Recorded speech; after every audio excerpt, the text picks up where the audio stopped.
Hi, my name is Joshua Daniel. Let's talk about ND filters.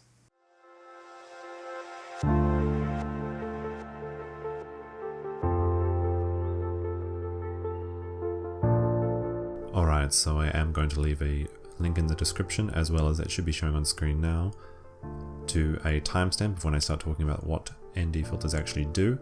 However, at first I would like to talk about the set that I got, and I got the DJI branded ND filters, which come with a ND, I believe it's 4, 8 and 16.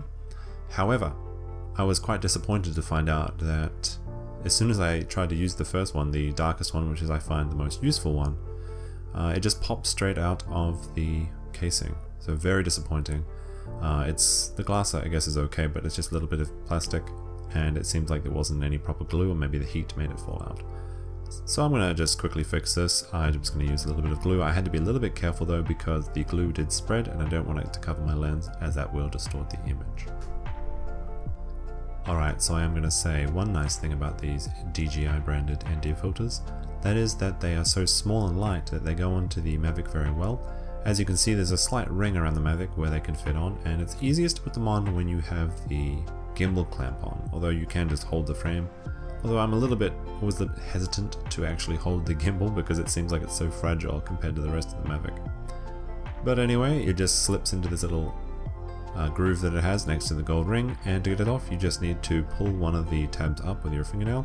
Although be a bit careful, because I have had them pop off really quickly and they can disappear quite easily actually.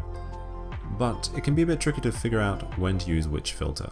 Of course, the ND4 is the weakest and the ND16 is the strongest in this set, but I found when I first got them the best way is just to turn your Mavic on to auto exposure mode, find out what your shutter speed is, and then divide it by the ND filter and try and use the lowest one, or the one that is closest to 50 or 60 depending on your frames per second.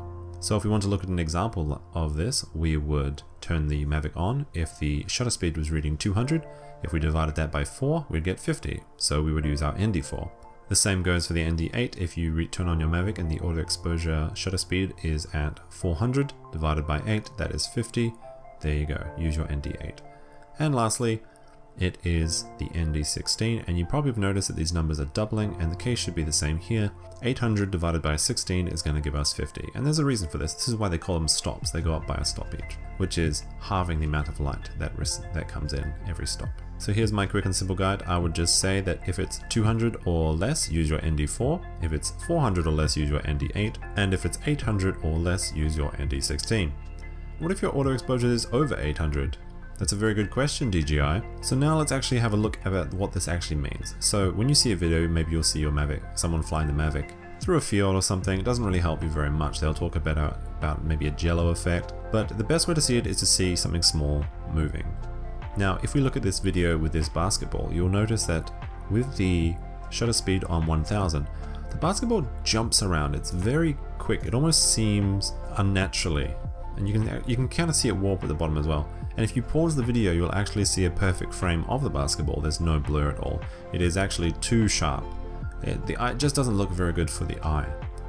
Now, if we compare this to a video with the ND filter on so that it reduces our shutter speed to 50, you'll notice there is quite a bit of motion blur. Now, if we look at both simultaneously, you can really see the difference. And since we had a set of ND filters, I decided to show what different shutter speeds would show.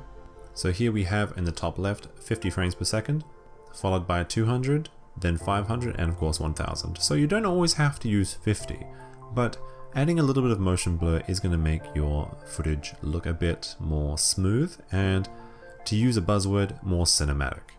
And you will notice that everyone is going to recommend you to keep your shutter speed double your frames per second.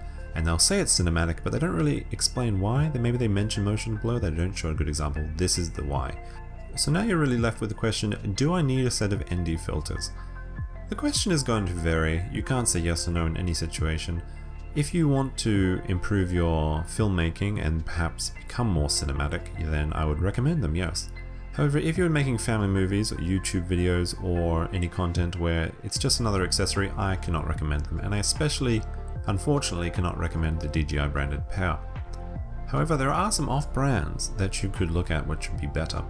And you should also be careful when looking, check the reviews, because there are some 3D printed mavic ND filters that are just too large for the calibration to happen, so you have to put them on after the mavic's turned on, which is going to make the gimbal very unhappy. Alright, so I hope the video was helpful.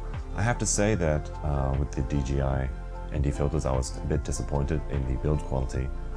I'm going to look at getting some better ND filters in the future, maybe some of the polarizing ones from, I think it was Polar Pro. They're going to give you the polarizing effect, which these do not have. The polarizing is that it can be darker on the top compared to the bottom, depending on the way that the ND filter is pointing, which is particularly useful if you have a very bright sky, because the sky is always going to be brighter than the land. So, if this video is helpful for you, be sure to subscribe for any future videos. My name has been Joshua Daniel, and Alice Klar, Auf Wiedersehen.